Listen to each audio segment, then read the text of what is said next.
ബാലചന്ദ്രനും സ്റ്റാൻലിയും പരസ്പരം കാര്യങ്ങൾ തുറന്ന് സംസാരിക്കുകയാണ്. ബാലചന്ദ്രൻ ചോദിച്ചു, പുനലൂരിൽ നിന്നും പാലയിലേക്ക് 3 മണിക്കൂർ ഡ്രൈവിൻ്റെ ദൂരമല്ലേ ഉള്ളൂ? 23 വർഷങ്ങൾക്ക് മുമ്പും അത്ര ദൂരമേ ഉള്ളൂ. പിന്നെ എന്തുകൊണ്ടാണ് അവിടെ നിന്ന് വൈജയന്തി കടത്തിക്കൊണ്ട് പോയതിനു ശേഷം വൈജയന്തിക്ക് എന്ത് സംഭവിച്ചുവെന്ന് നിങ്ങൾ അന്വേഷിക്കാത്തത്? ഇത് അത്ര വിശ്വസനീയമായി തോന്നുന്നില്ല എന്ന് പറഞ്ഞു. അപ്പോൾ സ്റ്റാൻലി പറഞ്ഞു, ഞാൻ അന്വേഷിച്ചില്ല എന്ന് പറഞ്ഞില്ലല്ലോ. ഞാൻ 2 തവണ വൈജയന്തിയുടെ വീട്ടിൽ വന്ന് അന്വേഷിച്ചു. 2 തവണയും എന്നെ അവർ കള്ളം പറഞ്ഞ് അപമാനിച്ച് മടക്കി അയച്ചു. എനിക്ക് ഒരു ആക്സിഡൻറ്റ് പറ്റി ഞാൻ 3 മാസത്തോളം കിടപ്പിലായിരുന്നു. അത് ഒരു ആക്സിഡൻ്റ് ആയിരുന്നില്ല, ഒരു മർഡർ അറ്റംപ്റ്റ് ആയിരുന്നു.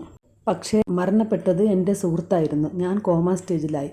അങ്ങനെയാണെങ്കിൽ പിന്നെ അത് കേസൊക്കെ ആകില്ലായിരുന്നു എന്ന് ചോദിച്ചപ്പോൾ പറഞ്ഞു, തെളിവുകളും സാക്ഷികളൊന്നും ഇല്ലായിരുന്നു. അവർക്ക് തെളിവുകളെല്ലാം തേച്ച് മായ്ച്ച് കളയാൻ നല്ല സമയം കിട്ടി. 3 മാസത്തോളം ഞാൻ കിടപ്പിലായിരുന്നല്ലോ. അവരത് നന്നായി ഉപയോഗിച്ചു. പിന്നീട് ഞാൻ അറിഞ്ഞു വൈജയന്തി വേറെ വിവാഹം കഴിച്ചുവെന്ന്. പിന്നെ ഞാൻ ആ വിഷയം വിട്ടു.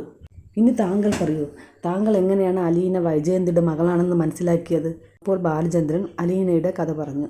വൈജയന്തി പ്രസവിച്ച കുഞ്ഞിനെ വൈജയന്തിയുടെ അച്ഛൻ കഴക്കൂട്ടത്തെ ഒരു ഓർഫനേജിലാക്കി. അവിടെയാണ് അലീന വളർന്നത്. അലീനയെ നോക്കിയ ബ്രിജിത്ത മമ്മിക്ക് സുഖമില്ലാതായപ്പോൾ വൈജയന്തിയുടെ അച്ഛനെ വിളിച്ചിട്ട് അലീനയെ എങ്ങോട്ട് പറഞ്ഞയക്കണമെന്ന് ചോദിച്ചു. അങ്ങനെ വൈജയന്തിയുടെ അച്ഛൻ കഴക്കൂട്ടത്ത് പോയി അലീനയെ കണ്ടിട്ട് പറഞ്ഞു, വൈജയന്തിയുടെ അമ്മയ്ക്ക് സുഖമില്ലാതിരിക്കുകയാണ്. അമ്മയെ നോക്കാൻ ഹോം നേഴ്സായിട്ട് അലീനയെ വീട്ടിലേക്ക് കൊണ്ടുപോയി നിർത്താമെന്ന് പറഞ്ഞു. ബ്രിജിത്ത മമ്മി മരിക്കുന്നതിന് മുമ്പ് അലീനയോട് പറഞ്ഞിരുന്നു, നിന്റെ സ്വന്തം അമ്മയുടെ അടുത്തേക്കാണ് അയക്കുന്നത്. നിനക്ക് നിന്റെ അമ്മയെ കാണാം, നിന്റെ സഹോദരങ്ങളോടൊപ്പം ജീവിക്കാം. പക്ഷേ നീ ആരാണെന്നുള്ള സത്യം അവർ ഒരിക്കലും അറിയരുത്.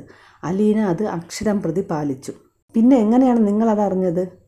അത് എനിക്ക് അലീനയുടെ പെരുമാറ്റത്തിൽ ആദ്യമേ സംശയം തോന്നിയിരുന്നു. ഞാൻ അവളുടെ ഫോൺ കോൾ റെക്കോർഡ് ചെയ്തു. ഓർഫനേജിലുണ്ടായിരുന്ന അവളുടെ കൂട്ടുകാരിക്ക് ഈ കഥകളൊക്കെ അറിയാമായിരുന്നു. അലീന അവളോട് പറയുന്ന കാര്യങ്ങൾ കേട്ടപ്പോൾ എനിക്ക് എല്ലാം മനസ്സിലായി. എന്നിട്ടും സംശയം തീർക്കാനായിട്ട് ഞാൻ നീലഗിരിയിൽ പോയി ഗംഗാധര മേനോനെ കണ്ടു. വിവാഹത്തിന് മുമ്പ് നിങ്ങളുടെ പെങ്ങൾ ഒരു കുഞ്ഞിനെ പ്രസവിച്ചിരുന്നോ എന്ന് ഞാൻ ചോദിച്ചപ്പോൾ ഗംഗാധര മേനോൻ എല്ലാം എന്നോട് തുറന്നു പറഞ്ഞു. പക്ഷേ അതോടുകൂടി ഞാൻ ആകെ തകർന്നു പോയി. ഞാൻ വളരെ മോഹിച്ച് കെട്ടിയതാണ് വൈജയന്തിയെ. പണ്ട് വൈജയന്തിക്ക് ഒരു ലവ് ലെറ്റർ കൊടുത്തതിന് അവളുടെ അച്ഛൻ കുഞ്ഞിരാമ മേനോൻ അവരുടെ തറവാട്ട് വീട്ടുമുറ്റത്ത് വെച്ച് എൻ്റെ ചെകിട്ടത്തടിച്ചു.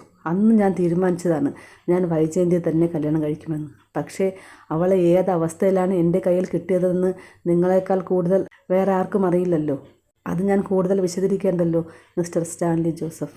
ഇത് പറഞ്ഞപ്പോൾ സ്റ്റാൻലി ഒന്നും മിണ്ടാതെ ഇരിക്കുകയാണ്.